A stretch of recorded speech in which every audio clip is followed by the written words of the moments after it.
for business, تجارت کے لیے time. We have time for each and everything. ہر چیز کے لیے ہمارے پاس ٹائم ہے. But unfortunately we don't have time for our Sharia, for our deen. ہمارے پاس اپنے دین کے لیے, ہمارے پاس اپنے اسلام کے لیے ٹائم نہیں ہے. بہت افسوس کی بات ہے, بہت ہی زیادہ حسرت اور افسوس. اللہ کے نبی صلی اللہ علیہ وسلم کیا ارشاد فرما رہے ہیں؟ عن ابن عمر رضی اللہ عنہما ان رجلا سلم علی النبی صلی اللہ علیہ وسلم وهو يقول فلم يرد عليه النبي صلی اللہ علیہ وسلم السلام. رواه الترمذی. حضرت عبداللہ بن عمر رضی اللہ عنہ سے روایت ہے کہ ایک شخص نے رسول اللہ صلی اللہ علیہ وسلم اس حالت میں سب پیشاب کے لیے بیٹھے ہوئے تھے تو آپ اس کے سلام کا جواب اس سے کیا کہ اگر قضاء حالت کی حالت ہو اور وہ اپنے حالت کو پورا کر رہا ہو تو ایسی حالت میں سلام نہیں کرنا چاہیے, اور کوئی آدمی لاعبی کی وجہ سے سلام کر لے تو اس کے سلام کا جواب نہیں دینا چاہیے. اسی طریقے سے کوئی صاحب کھانا کھا رہے ہیں تو کھانا کھاتے وقت آداب میں سے یہ ہے کہ سلام نہ کریں, کیونکہ سلام کریں گے تو وہ جواب دے گا, ہو سکتا ہے لقمہ اس کے حلق میں اٹک جائے, مسئلہ کیا ہو جائے گا. دیکھیں کتنی پیاری شریعت ہمارے اللہ نے ہمیں دی کہ اس میں ایک ایک چیز کا حکم بتایا گیا ہے. آپ جائیے ذرا للو کلو صاحب سے پوچھ لیجیے, رام لال بناس سے پوچھ لیجیے کہ آپ میں کیا تعلیم ہے, سلام کے احکام کیا, ذرا بتا دیجیے. دیکھیے کیا بتا دیجیے. عیسائی مذہب چلے جائیے کہ آپ کے مذہب میں سلام کے کیا احکامات ہیں, ذرا بتا دیجیے.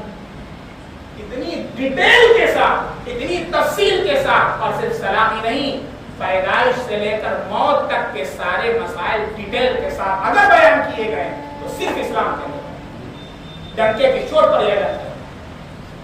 اور کسی کو ہے بتانا, بیان کرنا, بائیں سامنے چیلنج, صرف سلام کے اوپر مناظرہ کر لے کوئی مذہب والا, کوئی دنیا کے کسی مذہب, کوئی بڑا سے بڑا پادری ہو, بڑا سے بڑا عالم ہو, کسی زبان کے اندر ڈیبیٹ کرنا.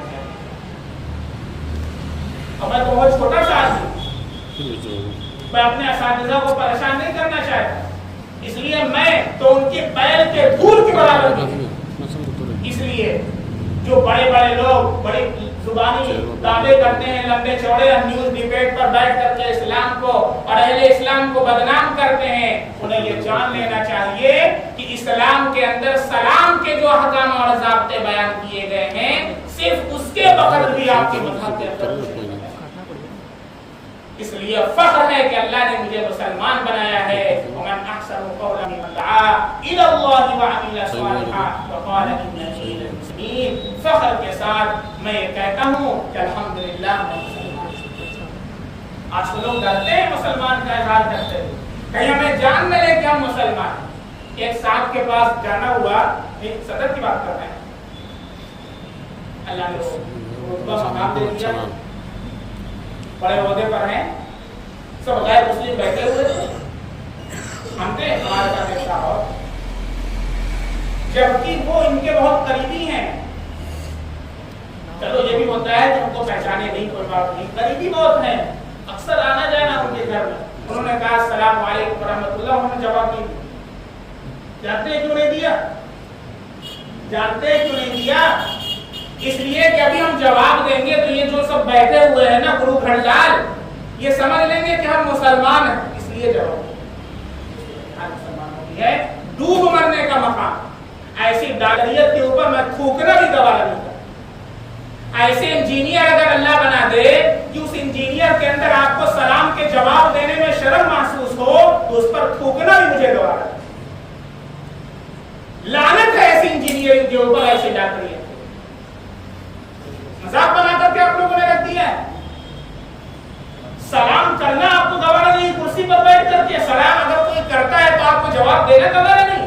آپ مسلمان ہیں, اس سے اچھا ہے کہ آپ صاف کہہ دیں کہ بھائی مجھے اسلام سے بڑی نفرت ہے اور میں ہندو بنتا ہوں, صاف کہہ دیں آپ.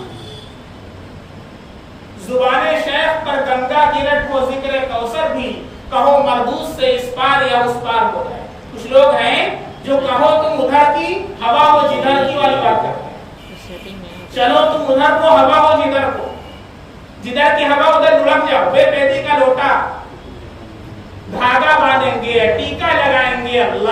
خطرناک کیا کیا کرتے ہیں. اور افسوس اس پر ہوتا ہے کہ دیوالی کے موقع پر، ہولی کے موقع پر جو غیر مسلموں کے تہوار ہیں اس پر باقاعدہ پہلے مبارکباد پیش کرتے ہیں تاکہ ہم سے کوئی سرپت نہ لے جائے. ہاردک شبھ کامنائیں، دیوالی کی ہاردک شبھ کامنائیں، اپنا فوٹو وہاں پر بڑا سا لگا دیتے ہیں، ہماری طرف سے ہاردک شبھ کامنائیں.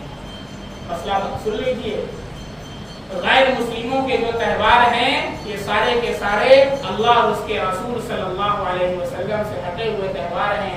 غیر اسلامی چیزیں اس کے اندر کی جاتی ہیں، اس کے اوپر راضی ہونا یہ انسان کو کفر تک پہنچا دیتا ہے. یہاں تک مسئلہ، اگر ہم دل سے اس کو اچھا سمجھتے ہیں تو یہ انسان کو کفر تک پہنچا دیتا ہے. یہاں تک علماء نے لکھا ہے کہ اسے ایمان کی تجدید کرنا کبھی اگر ایسا ہوا.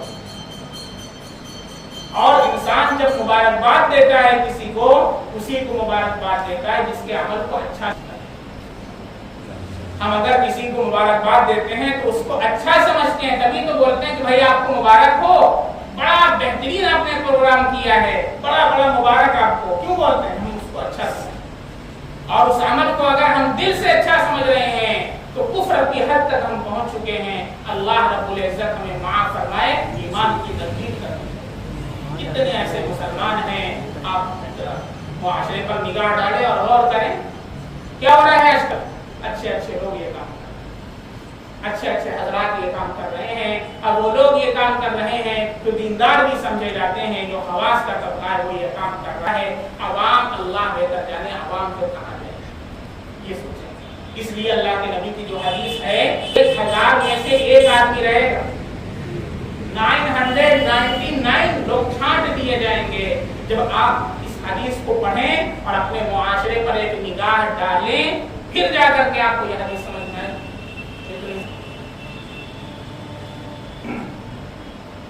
اللہ کے نبی صلی اللہ علیہ وسلم نے یہ احکام بتلائے ہیں. آپ صلی اللہ علیہ وسلم کا شکر ادا کریں کہ آپ صلی اللہ علیہ وسلم نے یہ احکام میں بتلائے. آپ صلی اللہ علیہ وسلم نے جواب نہیں دیا اور آپ صلی اللہ علیہ وسلم نے ان کے سلام کا رد نہیں یعنی جواب نہیں دیا. اس لیے اس سے معلوم ہوا کہ اگر کوئی سلام کرتا ہے ایسے اوقات کے اندر تو اس کا جواب نہیں دینا چاہیے. ایسے ہی اذان ہو رہی ہے، اذان کے وقت میں کوئی سلام کرے تو اس کا جواب نہیں دینا چاہیے. اس کو سلام ہی نہیں کرنا چاہیے، لیکن اس کو معلوم ہی نہیں، اردو کا پٹھا ہے، اس کے پاس اتنا وقت ہی نہیں جا کر کے پوچھے اللہ نے جواب دینا ہوگا. کیوں نہیں وقت نکالا؟ کیا آپ 24 گھنٹے میں سے 5 منٹ اپنے دن کے لیے نہیں نکال سکتے؟ چلیے چھوڑ دیجیے، 24 گھنٹہ بھی نہیں کہتے، ہفتے میں آپ آدھا گھنٹہ نہیں نکال سکتے؟ کون سا ایسا امپورٹنٹ کام ہے آپ کے؟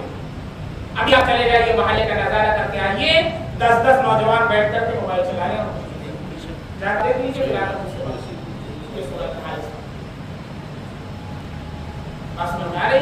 اسی طریقے سے اہل ذکر کی مجلس ہو رہی ہے، تعلیم اور تعلم کی مجلس ہو رہی ہے، جیسے یہاں پر یہ حلقہ لگا ہوا ہے، ایسے میں اگر کوئی آئے تو سلام نہ کرے. یہ سلام کی عادت ہے. اور اگر غلطی سے سلام کر لے تو کوئی جواب نہ دے، گنہگار نہیں ہوگا. بہت سارے مسائل ہیں سلام کے.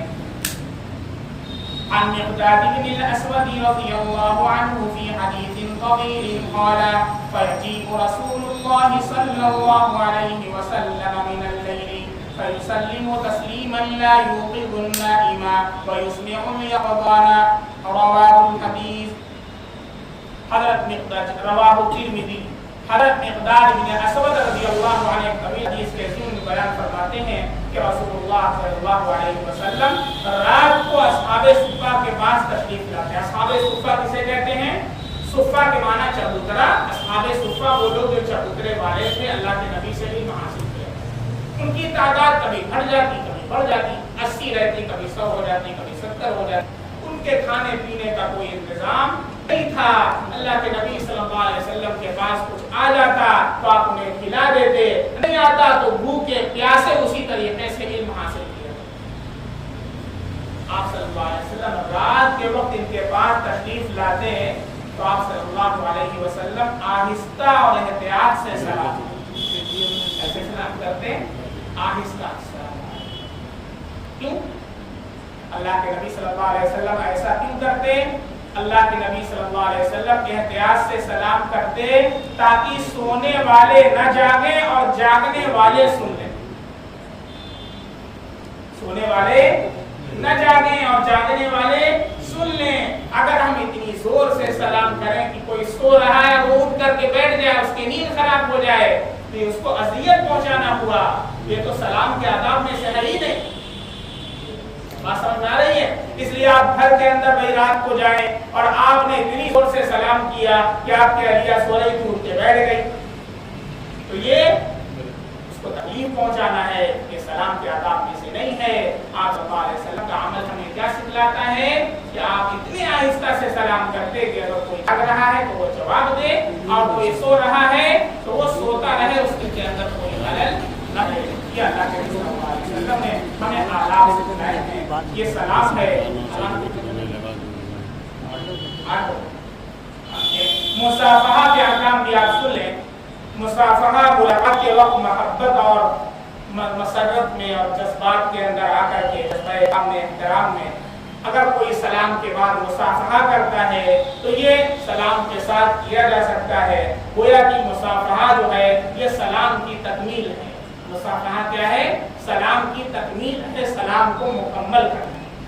اور مصافحہ کے احکام بھی احادیث میں بتائے گئے ہیں. چنانچہ ایک حدیث کے اندر آپ صلی اللہ علیہ وسلم نے فرمایا, عن ابن مسعود عن النبي صلى الله عليه وسلم قال من تمام التحية الأخذ باليد, رواه الترمذي وأبو داود. حضرت عبداللہ بن مسعود رضی اللہ عنہ سے روایت ہے کہ رسول اللہ صلی اللہ علیہ وسلم نے ارشاد فرمایا کہ سلام کا تکملہ مصافحہ ہے, اور مصافحہ جو ہے اس سے اجر اور ثواب بڑھ جاتا ہے. مصافحہ کرنے سے اجر اور ثواب بڑھ جاتا ہے اور برکتیں حاصل ہوتی ہیں.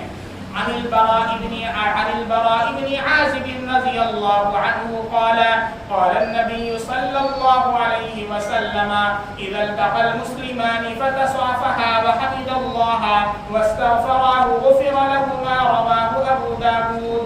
حضرت براء بن عازب رضی اللہ عنہ سے روایت ہے کہ رسول اللہ صلی اللہ علیہ وسلم نے فرمایا, جب تو مسلمان کی ملاقات ہو اور وہ مصافحہ کریں اور اس کے ساتھ اللہ کی حمد اور اپنے لیے مغفرت طلب کریں تو ان کی مغفرت ہو ہی جائے گی. ان کی مغفرت ہو ہی جائے گی. یہ ابو داؤد شریف کی روایت ہے. اور ایک روایت ہے جس کو امام مالک نے روایت کیا ہے, عن عطاء الخراسانی رضی اللہ عنہ ان رسول اللہ صلی اللہ علیہ وسلم قال تصافحوا يذهب الغل وتهادوا تحابوا وتذهب الشحناء. عطاء خراسانی تابعی سے بطریق ارسال روایت ہے کہ رسول اللہ صلی اللہ علیہ وسلم نے فرمایا, تم باہم مصافحہ کیا کرو, اس سے دل کا کینہ صاف ہو جاتا ہے. اس سے دل کا کینہ صاف ہو جاتا ہے. اور آپس میں ایک دوسرے کو ہدیہ دیا کرو, اس سے تم میں باہم محبت پیدا ہوگی اور دلوں سے دشمنی دور ہو جائے گی. اللہ کے نبی نے کیا فرمایا؟ تہادو. تہادو باب تفاعل ہے. اس کا مطلب کیا ہے؟ آپس میں ایک دوسرے کو ہدیہ دیا کرو, یعنی کبھی لے لیا کرو تو کبھی دے دیا کرو. اب اس کا مطلب کچھ لوگوں نے یہ سمجھا ہے خالی ہدیہ لینا, ہدیہ دینا بھول گئے. کیوں؟ آپ کہیں گے ہدیہ, ارے بھیا ہدیہ دو سنت ہے ہدیہ دینا. ان سے آپ کہیں جیسے ہدیہ دینا سنت ہے ایسے ہدیہ لینا بھی سنت, ایسے ہدیہ دینا بھی سنت ہے جیسے ہدیہ لینا سنت ہے. تو اس لیے دونوں برابر ہونا چاہیے. ہدیہ اگر ہم لیں تو ہدیہ دیں بھی, دونوں طرف سے تالی بستی ہے, دونوں ہاتھ سے. اب ایک صاحب ہے ماشاءاللہ ہم کو ہدیہ دیتے ہیں تو ہم کو بھی چاہیے کہ ہم کبھی کچھ نہ کچھ ہدیہ دے دیا کریں. اب ظاہر سی بات ہے ہر انسان ایک مقام کا نہیں ہوتا ہے, تو یہ ضروری نہیں کہ آپ جو ہے بہت مہنگی چیز خرید کر کے دیں. ارے آپ ایک عطر کی شیشی دے دیں. عطر اللہ کے نبی صلی اللہ علیہ وسلم کی اور تمام انبیاء کرام کی سنت ہے. مسواک آپ دے دیں. مسواک ایک سنت بھی ہے اور ہدیہ بھی ہے. ایک سنت بھی ہے اور ہدیہ بھی ہے. کتنا اچھا ہے. اس لیے مسواک دے دیں, یا ہم عطر کی شیشی دے دیں, یا ہم ایسی چیز دیں جو ہمیشہ استعمال کریں. ابھی ایک صاحب لکھنؤ کے ہیں, میرے سامنے ایک ڈائگنوسٹک کھلا ہے تو وہاں کو بلایا گیا جاب کے لیے, تو اکثر ملاقات ان سے ہوا کرتی تھی. تو انہوں نے بتایا کہ میں سفر کے اندر رہا کرتا ہوں, اکثر جاب ایسی کہ سفر میں ہوتا ہے, تو اس لیے نماز میں نہیں چھوڑتا کبھی مسجد دور ہوتی ہے تو وہیں پڑھ لیتا ہوں، کبھی قریب ہوتی ہے مسجد میں چلا جاتا ہوں۔ ماشاءاللہ یہاں پر میری جاب کی ہے تو سامنے مسجد ہے، اس لیے ملاقات ہو جاتی ہے۔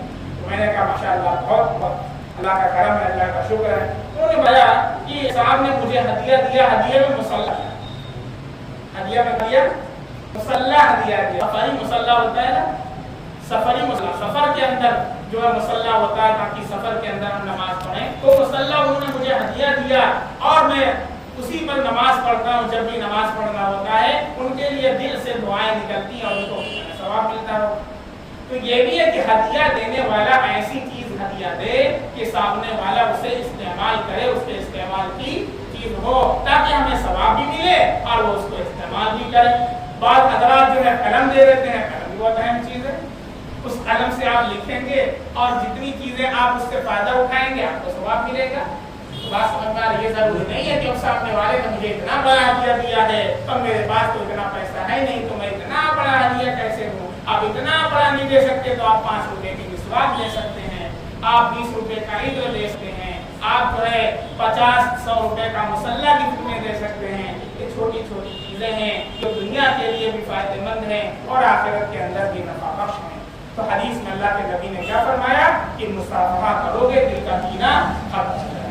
اب یہاں مسئلہ مصافحہ کا ہے کہ مصافحہ کیا جائے تو مصافحہ کیسے کیا جائے۔ مصافحہ بعض حضرات کس طرح کرتے ہیں، انگریزوں والا سسٹم، ایک ہاتھ سے مصافحہ کرتے ہیں۔ اب کسی انگریز کو دیکھیں دو ہاتھ سے مصافحہ کرتے ہو، کسی انگریز کو آپ دیکھیں جو اکثر ان کی ملاقاتیں ہوتی ہیں، تو اس سے پہلے اوباما تھے اور ابھی جو بائیڈن ہیں، آپ دیکھیں مودی صاحب کو اکثر آپ نے دیکھا ہوگا، ابھی دیکھا دونوں ہاتھ سے مصافحہ کرتے۔ اسلامی مصافحہ دونوں ہاتھ سے، یہ تو غیروں کا مصافحہ، ہم غیروں کی چیز فروغ دے رہے ہیں۔ ایک صاحب ایسے ہاتھ بڑھا دیے، ایک ہاتھ سے مصافحہ کیا، تو میں نے کہا بھائی دونوں ہاتھ سے مصافحہ کریں، میرے نبی صلی اللہ علیہ وسلم کی سنت ہے۔ تو انہوں نے کہا حدیث میں تو ید کا لفظ آیا ہے، حدیث میں ید کا لفظ آیا ہے۔ میں نے کہا ید کے معنی کیا ہوتے ہیں ذرا بتائیے۔ انہوں نے کہا ہاتھ، کیا ہوتا ہے ہاتھ۔ میں نے کہا اس نے دیکھا، اس نے آنکھ سے دیکھا، میں نے یہ نہیں کہا کہ دونوں آنکھوں سے دیکھا۔ تو آپ کیا سمجھیں گے، ایک آنکھ سے دیکھا ایک آنکھ سے، یہ سمجھتے ہیں آپ؟ بھیا جب آنکھ بول جاتی ہے تو دونوں آنکھیں مراد ہوتی ہیں، ہاتھ جب بولا جاتا ہے دونوں ہاتھ مراد ہوتے ہیں، پیر جب بولا جاتا ہے دونوں پیر مراد ہوتے ہیں۔ وہ پیر سے چل کر کے آیا تو آپ کیا سمجھیں گے، ایک پیر اٹھا کر کے آیا، ایسے عجیب عجیب لوگ پڑے ہوئے ہیں دنیا کے اندر، ایک حدیث منہ سے پا جائیں گے تو مفتی بن جائیں گے۔ ارے بھائی آپ نے ایک حدیث پڑھی ہے، ہمیں الحمدللہ تمام حدیثیں پڑھی ہیں۔ آپ نے ایک کسی کا ویڈیو سن لیا ہے اور ویڈیو وہ لوگ جہاں سے بناتے ہیں اس کو ہم نے پڑھا ہوا ہے۔ تو حدیث ایک حدیث پڑھنے سے اسلام نہیں آتا ہے، ساری حدیثیں پڑھنا ہوتا ہے، سارے قرآن کی آیات پڑھیے، ساری احادیث پڑھیے، اور وہ بھی پڑھنا استاذ کی نگرانی میں پڑھیے، ورنہ گمراہ ہو جائیں گے، ورنہ گمراہ ہو جائیں گے۔ ایک صاحب مجھ سے بخاری بہت کہہ رہے تھے، میں نے کہا بہت اچھی بات ہے، بخاری پر آپ عمل کرتے ہیں؟ انہوں نے کہا میں عمل کرتا ہوں۔ بہت اچھی بات ہے بھائی، الحمدللہ۔ آپ پیشاب کس طرح کرتے ہیں، کھڑے ہو کر کے بیٹھ؟ آپ سب لوگ سن لیجیے گا، جو سعودی ریٹرن اکثر ہوتے ہیں بخاری زیادہ چلانے لگتے ہیں، تو یہ بات ایک اچھی طرح سن لیجیے، ساری حدیثیں بخاری کے اندر نہیں ہیں، بلکہ بخاری بھی ایک حدیث کی کتاب ہے، اور اس کے علاوہ بہت سی کتابیں ہیں، بخاری ہے، مسلم ہے، ترمذی ہے، ابو داؤد، ابن ماجہ، نسائی شریف۔ اور بخاری سے پہلے جو کتاب لکھی گئی وہ کتاب الاثار ہے، اکثر لوگوں کو اس کا علم ہے۔ بخاری شریف جس کتاب کو سامنے رکھ کر کے لکھی گئی وہ کتاب الاثار، جس کے مصنف ابو حنیفہ رحمۃ اللہ علیہ، اس کو کوئی جانتا ہی نہیں ہے۔ میں نے کہا بخاری پر عمل کرتے ہیں، کہا بخاری پر عمل کرتے ہیں۔ میں نے کہا بہت اچھی بات ہے بھائی، الحمدللہ۔ آپ استنجا کھڑے ہو کر کے کہتے ہیں بیٹھ کر، ارے کیا مفتی صاحب کیا بات کر رہے ہیں، بیٹھ کر کے کرے، کھڑے ہو کر کے استنجا کرے گا۔ اسی لیے تو میں پوچھ رہا ہوں، یہاں کر میں بخاری پر عمل کرتا ہوں، اس لیے تو میں پوچھ رہا ہوں۔ میں نے کہا چیلنج ہے، پوری بخاری کے اندر مجھے ایک روایت دکھا دیں، پوری دنیا ہے غیر مقلدیت کو چیلنج کرنا؟ ہمت ہے کسی کے اندر تو جواب دے۔ 5 سال میں نے مناظرہ کیا غیر مقلدین سے، 5 سال، اور صرف غیر مقلدین سے نہیں، جتنے فرقے باطل ہیں، اور ایسی جگہ رہ کر کے کیا ہے جہاں پر ایک سے ایک لوگ آتے ہیں دارالعلوم دیوبند میں۔ میں نے کہا پوری بخاری شریف سے ایک روایت آپ دکھا لیجیے بیٹھ کر کے استدلال کرنے کی میں مانتا ہوں، پوری بخاری ایک روایت بیٹھ کر کے استدلال کرنے کی پوری بخاری میں نہیں ہے، پھر آپ کھڑے ہو کر کے استدلال کیوں کرتے ہیں؟ ہاں حدیث بخاری کے اندر کھڑے ہو کر کے استدلال کرتے ہیں۔ اللہ کے نبی صلی اللہ علیہ وسلم قوم کی دوری پر تشریف لائے، اتا صبح تتا قوم فبال و توضا، آپ صلی اللہ علیہ وسلم نے کھڑے ہو کر کے پیشاب کیا، بخاری کی روایت موجود ہے۔ میں نے کہا آج سے بخاری پر عمل کرتے ہو؟ کہا میں آج سے کھڑے ہو کر کے پیشاب کرنا، بیٹھ کر کے دیکھوں، دماغ ضرور ہے۔ اس دن سے وہ میرا سامنے رکھتے بھاگ جاتے ہیں بخاری سارا بخاری۔ اب بخاری کا نام ذرا پوچھیا، بخاری نام تھوڑی نا، بخاری تو بخارا ایک جگہ ہے، وہاں کے امام بخاری تھے۔ جیسے ہم جونپور کے رہنے والے ہیں تو ہم کو جونپوری بولتے رہتا، میرا نام کیا ہے؟ عبد الرحمن نام ہے۔ جو بخاری کی رٹ لگاتے ہیں ان سے کہیے ذرا امام بخاری کا نام بتا دیں۔ چلیے چھوڑ دیں، بخاری کتاب کا نام بتا دیجیے، 2 لائن کا نام یاد بھی نہیں ہوگا۔ جس کو بخاری کا نام ہی یاد نہیں ہے وہ آتا ہے بخاری کرتے، صورت یاد ہوگا۔ اس لیے اللہ تعالیٰ ایسے لوگوں سے محفوظ رکھے۔ آج کل ایمان کے ڈاکو پھر رہے ہیں، ایمان کے ڈاکو، اسلام کے چور یہ در بدر پھر رہے ہیں، جو آپ کے اسلام پر، آپ کے ایمان پر ڈاکہ زنی کر کے آپ کے اسلام کو، آپ کے ایمان کے اوپر ڈاکہ ڈالتے ہیں۔ ایسے لوگوں سے ہوشیار رہیے کہ خطرہ آدھا ایمان جو ہے، میں نے بتایا تھا کہ نصف مولوی خطرہ ایمان اور نصف حکیم خطرہ، جو نیم حکیم ہوتا ہے وہ جان کے لیے خطرہ ہوتا ہے، اور نیم مولوی اگر ہوتا ہے تو ایمان کے لیے خطرہ ہوا کرتا ہے۔ اس لیے اللہ کے نبی صلی اللہ علیہ وسلم کی حدیث بخاری شریف کے اندر ہے، بخاری شریف کے اندر امام بخاری رحمۃ اللہ علیہ نے جو مصافحہ کا باب قائم کیا ہے اس کے اندر روایت ہے، حضرت عبداللہ بن مسعود رضی اللہ عنہ کی فرماتے ہیں، علمنی النبی صلی اللہ علیہ وسلم التشہد وکفی بین کفی، میرے نبی صلی اللہ علیہ وسلم نے مجھے تشہد سکھلایا، اور میرے ہتھیلی جو تھی وہ آپ صلی اللہ علیہ وسلم کی دونوں ہتھیلیوں کے بیچ میں، آپ نے جب مجھ سے مصافحہ کیا، دونوں ہاتھ سے آپ نے مصافحہ کیا، تبھی تو میری ہتھیلی دونوں ہتھیلیوں کے بیچ میں آئے گی۔ اللہ کے نبی صلی اللہ علیہ وسلم دونوں ہاتھ سے مصافحہ کر رہے ہیں۔ یہ روایت کون لا رہا ہے؟ امام بخاری رحمۃ اللہ علیہ۔ کہاں لا رہے ہیں؟ مصافحے کے باب میں لا رہے ہیں۔ لیکن اس کا انکار کرتے ہوئے آج کا جنٹل مین کیا کرتا ہے کہ مجبوری ہو کوئی تو بات الگ ہے، کسی ہاتھ میں درد ہے، کوئی پریشانی ہے، کوئی مجبوری ہے، کوئی مجبوری کی بات الگ ہے۔ عام حالات کے اندر، نارمل کنڈیشن کے اندر ایک ہاتھ سے مصافحہ کرنا یہ اسلامی مصافحہ نہیں ہے، یہ غیروں کا مصافحہ ہے۔ اللہ کے نبی کا مصافحہ کیسا ہے میں نے بتا دیا، بخاری شریف کے حوالے سے بتا دیا۔ لہٰذا ہمیں چاہیے کہ ہم دونوں ہاتھ سے سلام، اور سلام کے بعد دونوں ہاتھ سے مصافحہ کیا کریں، اور جو لوگ ایک ہاتھ سے مصافحہ کرتے ہیں ان سے کہیے کہ وہ اسلامی مصافحہ کریں، اور اسلامی مصافحہ کریں تاکہ اللہ کے نبی صلی اللہ علیہ وسلم جیسا مصافحہ ہمارا نہیں ہو۔ عقل شریف ہماری ہے، ورنہ ایک ہاتھ سے مصافحہ کرتے رہیں گے اور ایک ہاتھ سے کرتے کرتے قبر کے اندر پہنچائیں گے۔ پھر اللہ کے نبی صلی اللہ علیہ وسلم کو جواب دیجیے گا، آپ صلی اللہ علیہ وسلم جب پوچھیں گے کہ تو نے تو میرا مصافحہ ہی نہیں کیا، کہیں گے پتہ نہیں تھا مجھے، پتہ نہیں تھا، جا کر کے پوچھ لیتے، جا کر کے معلوم کر لیتے، کہاں میرے پاس وقت نہیں تھا۔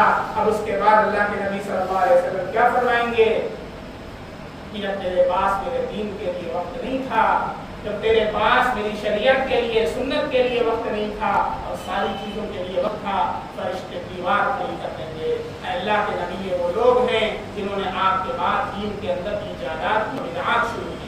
اللہ کے نبی کہیں گے ان کو مجھ سے دور رکھیں۔ آپ ایک کوثر کا جام اللہ کے نبی صلی اللہ علیہ وسلم کے ہاتھ سے پینا ہے۔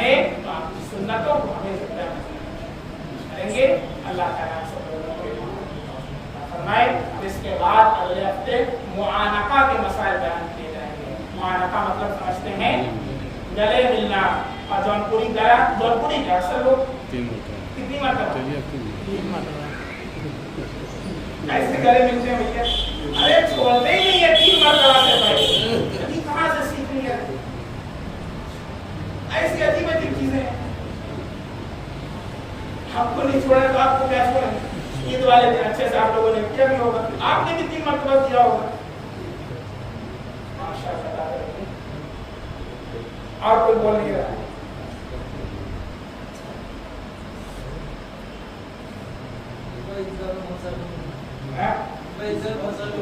بہت سارے لوگوں نے کیا, یہاں نہیں کیا. الحمدللہ, اللہ کا شکر ہے. لیکن مسائل بیان کیے جاتے ہیں. ہم نے بھی بڑے مسجد میں بتایا, الحمدللہ کسی نے نہیں کیا. 2 صاحب آ کے ہم سے کر لیں. اب میں نے ہی بیان کیا ہے, اب مجھے جانے. اور وہ بھی جب ایک بار کر رہے ہیں تو ایک بار چلیے, ایک بار ہو گیا. 2 دن کے بعد ملاقات ہوئی تھی, دبئی سے واپس آئے تھے. ارے 10 سال میں چلیے, ہم نے اس وجہ سے نہیں کی کہ سنت ہے, لیکن اتنے دن بعد ملاقات ہو رہی اس لیے بھی کر سکتے ہیں. لیکن 3 مرتبہ انہوں نے بھی کیے. اب میں ان کو روک رہا ہوں, لیکن رکنے کی نیت تیار نہیں. چھوڑا کے 3 بار جب کر لیے تو جیسے کلیجے کو ٹھنڈک پہنچ گئی. 3 بار سے پہلے کلیجے کو ٹھنڈک ہی نہیں ملتی ہے. نہیں کیا مسئلہ ہم لوگوں کا ہے؟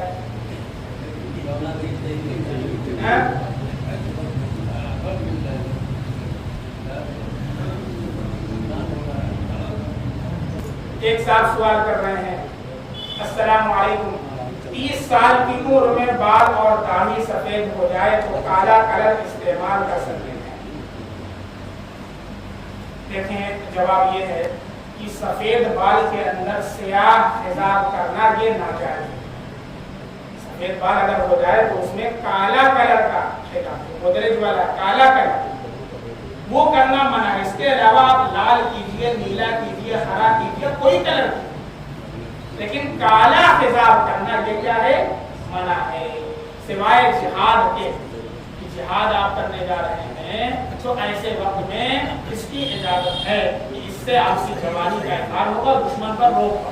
اس کے علاوہ اس میں عمر کی کوئی قید نہیں ہے کہ آپ اگر جو ہے 50 سال کے ہوں تو نہ کریں اور 30 سال کے ہوں تو کر لیں. عمر کی کوئی قید نہیں ہے, یہ ہر عمر والے کے لیے. حدیث مطلق ہے, اس کے اندر منعت مطلق وارد ہوئی ہے, اس کے اندر مخصوص نہیں ہے کہ 60 سال والے نہ کریں اور 30 سال والے کر لیں. ایسا اس لیے آپ 30 سال کے ہوں تو بھی آپ کالا خضاب نہ کریں. اس کے علاوہ آپ جو ہے حنا کا کر لیں. حضرت محمد صدیق رضی اللہ کے بارے میں آتا ہے کہ وہ نیلا خضاب کر لیا کرتے تھے, کبھی اس کے اندر جو ہے حنا اور ایک اور پھول آتا ہے اس کو ملا لیا کرتے تھے, وہ سرخ رنگ کا ہو جایا کرتا تھا, اس سے خضاب کر لیا کرتے تھے. لیکن کالا خضاب کرنا یہ ثابت نہیں ہے. السلام علیکم, آج کل جو اسٹاک مارکیٹ کا چل رہا ہے اس میں پیسہ لگانا یا کسی کو مشورہ دینا کیسا ہے؟ اگر اسٹاک مارکیٹ میں پیسہ لگانے والا ایماندار ہے تو کیا حکم ہے؟ وسیم احمد صاحب سوال کر رہے ہیں. دیکھیں وسیم صاحب, اسٹاک مارکیٹ وغیرہ میں پیسہ لگانا نہ مطلقاً جائز ہے نہ مطلقاً ناجائز ہے. نہ مطلقاً جائز ہے نہ مطلقاً ناجائز. یہ ڈیپینڈ ہوتا ہے اس کے شرائط کنڈیشنز پر اور اس کی تفصیلات پر. اس لیے جس اسٹاک مارکیٹ میں آپ پیسہ لگا رہے ہیں, جس کمپنی کا آپ شیئرز لے رہے ہیں, بہت سے لوگ شیئرز لیتے ہیں, تو آپ اس کمپنی کے جو شرائط ہیں اور اس کمپنی کے اندر کیا ہوتا ہے اس کی تفصیلات آپ ذکر کریں گے تو اس کے اوپر اس کا حکم لگایا جائے گا. اگر وہ تفصیلات درست ہیں, اس میں کوئی فاسد شرط نہیں لگائی گئی ہے, شریعت کے خلاف کوئی شرط نہیں ہے, تو جائز ہوگا. اور اگر کہیں ایسا ہوتا ہے کہ اس میں قمار اور جوئے کا معنی پایا جاتا ہے, کئی بار ایسا ہوتا ہے کہ وہ جو ہے مفضی غلط نظام یعنی جھگڑے تک لے جانے والی ہوتی ہے, کوئی شرط ایسی ہوتی ہے, تو اگر اس طرح کی کوئی شرط پائی جائے جو شرط فاسد ہو تو پھر اس کے اندر پیسہ لگانا بھی کیا ہوگا؟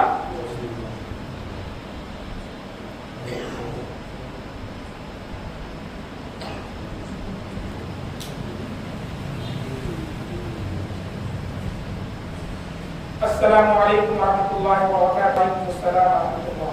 بات سلام اور یہ ہے کہ زید امام کے پیچھے نماز پڑھ رہا تھا، امام صاحب سجدے میں تھے اور زید بے خیالی میں اٹھنے لگا اور امام سجدے سے اٹھ گئے، جس سے وہ بھی سجدے سے اٹھ گیا، یعنی امام سے پہلے سجدے سے اٹھ گیا، تو کیا زید کی نماز ہوئی یا نہیں؟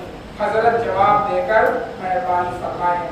محمد اظہر بھدوئی سے سوال کرتے ہیں، بھائی احادیث مبارکہ میں امام کی اقتدا میں نماز پڑھنے کا حکم دیا گیا ہے، اور اقتدا کسے کہتے ہیں؟ اتباع۔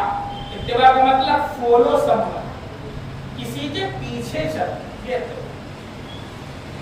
اگر آپ آگے نکل گئے تو یہ اتباع نہیں ہے، یہ اقتدا ہے۔ آپ فالو نہیں کر رہے ہیں بلکہ آپ لیڈ کر رہے ہیں، دونوں میں ڈیفرنس سمجھ میں آ رہی ہے؟ تو بھائی نیت بھی کیا کرتا ہے آدمی؟ اس امام کے پیچھے میں نماز پڑھ رہا ہوں، اس کی اقتدا میں نماز پڑھ رہا ہوں، کیا مطلب؟ وہ پہلے کرے گا پھر میں کروں گا۔ اسی وجہ سے یہ مسئلہ لکھا ہوا ہے فتاوا، جو اس کے اندر مالا بدہ منہو کے اندر جو فتاوا کی کتاب ہے، فتوا کی کتاب ہے، اس کے اندر مسئلہ لکھا ہوا ہے کہ امام سے مقدم ہونا کسی بھی رکن کے اندر حرام ہے، کسی بھی رکن کے اندر۔ بعض لوگوں کو یہ دیکھا گیا کہ جب وہ رکوع سے اٹھتے ہیں، امام صاحب جب رکوع سے اٹھتے ہیں، جسے قوما کہتے ہیں، سمع اللہ لمن حمیدہ، سمع اللہ لمن حمیدہ کے بعد امام صاحب تھوڑی دیر کھڑے رہتے ہیں، مقتدی ربنا لک الحمد کہتے ہیں، پھر امام صاحب اللہ اکبر کہہ کے سجدے میں جاتے ہیں۔ تو اس میں بعض حضرات کو دیکھا گیا کہ امام کے جھکنے سے پہلے ہی کچھ حضرات کیا جلدی ہوتی ہے، امام سے پہلے آپ سلام پھیر دیں گے، لیکن دیکھا گیا، اب میں نے کئی مرتبہ بتایا بھی اس مسئلے کو، یہاں پر بھی بتایا ہے اور اپنی مسجد کے اندر بھی بتایا ہے، لیکن ایک عادت جب بن جاتی ہے، ہیبٹ بن جاتی ہے، تو انسان پھر اس پر کنٹرول نہیں کر پاتا جب تک کہ اچھے سے اس کا خیال کرے۔ یہ اچھی طرح مسئلہ سنیں، یہ ناجائز ہے، حرام عمل ہے، امام سے مقدم ہونا، کسی بھی عمل کے اندر امام سے پہلے کرنا، کیونکہ امام کی اقتدا کر رہے ہیں، ہم امام نہیں ہیں، امام ہو سمجھ میں آ رہی۔ لیکن اگر کسی نے ایسا کر لیا تو اس کی نماز ہو جائے گی، البتہ وہ گنہگار ہوگا، وہ کیا ہوگا؟ گنہگار، لیکن ایسا نہیں کرنا۔ ہاں اگر کسی نے امام سے پہلے وہ عمل کر کے فارغ ہو گیا، پھر امام گیا، جیسے کوئی سجدے میں امام سے پہلے گیا اور پھر سجدے سے اٹھ بھی گیا، یعنی پورا وہ رکن بغیر امام کے وہ کر لیا، تو ایسی صورت میں نماز ہوگی۔ لیکن اگر ایسا کیا کہ امام سے پہلے سجدے میں چلا گیا، پھر امام گیا، لیکن سجدے میں امام کو اس نے پا لیا، تو نماز ہو جائے گی، لیکن پھر بھی ایسا عمل کرنا حرام ہے، ناجائز ہے۔ نماز کے اندر حرام عمل کرنا کتنا